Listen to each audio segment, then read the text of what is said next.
Question. எந்த மாநில அரசு 2 பெரிய எரிசக்தி சேமிப்பு திட்டங்களுக்காக NHPC உடன் கூட்டு சேர்ந்துள்ளது?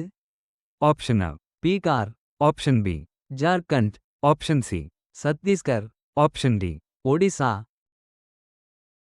The correct answer is. Chhattisgarh. Question. பெய்ஜிங்கை மனதில் கொண்டு எந்த நாடுகள் ஒரு மூலோபாய கூட்டாண்மையில் ஒன்றிணைகின்றன? Option A. இந்தியாவும் ரஷ்யாவும். Option B. இந்தியாவும் ஆஸ்திரேலியாவும். Option C. இந்தியாவும் பிலிப்பைன்ஸும். Option D. இந்தியாவும் வியட்நாமும். The correct answer is. இந்தியாவும் பிலிப்பைன்ஸும். Question. கஜகஸ்தானில் பிராந்திய நிலையான வளர்ச்சி மையத்தை எந்த அமைப்பு தொடங்கியுள்ளது? Option A. உலக வங்கி. Option B. IMF. Option C. ஐக்கிய நாடுகள் சபை. Option D. நிதி ஆயோக்.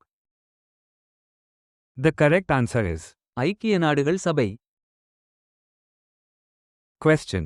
டாக்கால் அங்கீகரிக்கப்பட்டபடி செயல்பாட்டு திறனை மேம்படுத்துவதற்கான பாதுகாப்பு கொள்முதலுக்கான தோராயமான ஒப்புதல் தொகை என்ன? Option A. 57,000 கோடி ரூபாய். Option B. 77,000 கோடி ரூபாய். Option C. 67,000 கோடி ரூபாய். Option D. 87,000 கோடி ரூபாய்.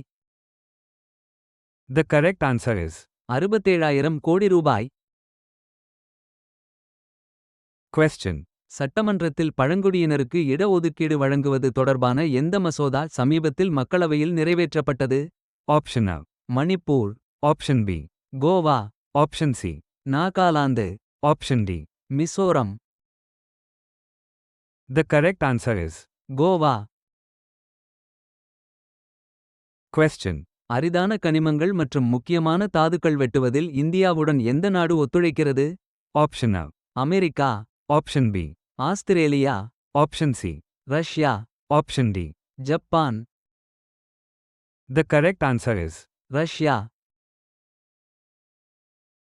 Question. டெல்லி அரசின் திட்டங்களின் பலன்களை பெற பின்வருவனவற்றில் எது கட்டாயமாக்கப்பட்டுள்ளது? Option A. பான் அட்டை, Option B. வாக்காளர் அடையாள அட்டை, Option C. Aadhaar, Option D. Ration card. The correct answer is. Aadhaar. Question. இஸ்ரோவுடன் இணைந்து நிசார் திட்டத்தை எந்த அமைப்பு உருவாக்கி வருகிறது? Option A. இஸ்ஸா, Option B.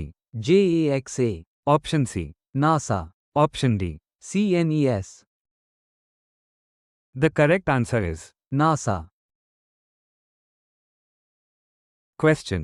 பீகாரின் வரைவு வாக்காளர் பட்டியலிலிருந்து வாக்காளர்களை நீக்கியது குறித்து உச்ச நீதிமன்றம் எந்த அமைப்பிடமிருந்து பதிலை கோரியுள்ளது?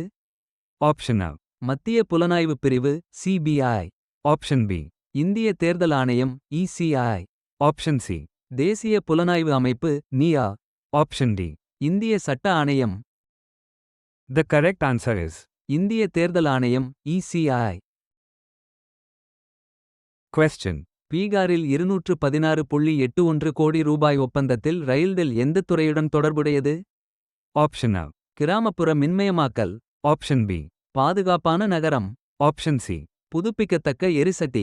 Option D. ஸ்மார்ட் விவசாயம். The correct answer is. பாதுகாப்பான நகரம். Question. இஸ்ரோ நாசா நிசார் திட்டத்திற்கு எந்த நிறுவனத்தின் சோலார் பேனல்கள் மற்றும் பேட்டரி பயன்படுத்தப்படுகின்றன? Option A. Tata power. Option B. Adani green energy. Option C. பேல். Option D.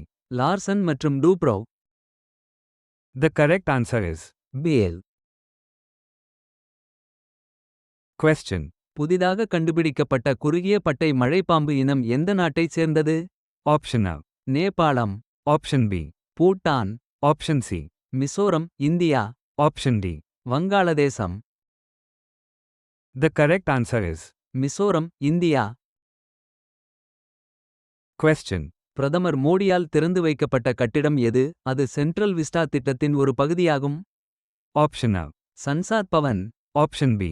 கர்தவ்ய Pawan, Option C. Rashtrapati Pawan, Option D. Udyog Pawan. The correct answer is. கர்தவ்ய Pawan. Question. இந்தியாவின் முதல் ஊக்குவிப்பு மையமாக மாறிய நிறுவனம் எது? Option A. IIT Delhi, Option B. IISc Bangalore, Option C. NIT Kozhikode, Option D. IIT Madras. The correct answer is. NIT Kozhikode. Question. பாதுகாப்பு, கடல்சார் மற்றும் விண்வெளி ஒத்துழைப்பில் கவனம் செலுத்தி, இந்தியாவுடன் மூலோபாய கூட்டாண்மையை சமீபத்தில் அறிவித்த நாடு எது? Option A. Vietnam, Option B. Indonesia, Option C. Philippines, Option D. Singapore. The correct answer is. Philippines.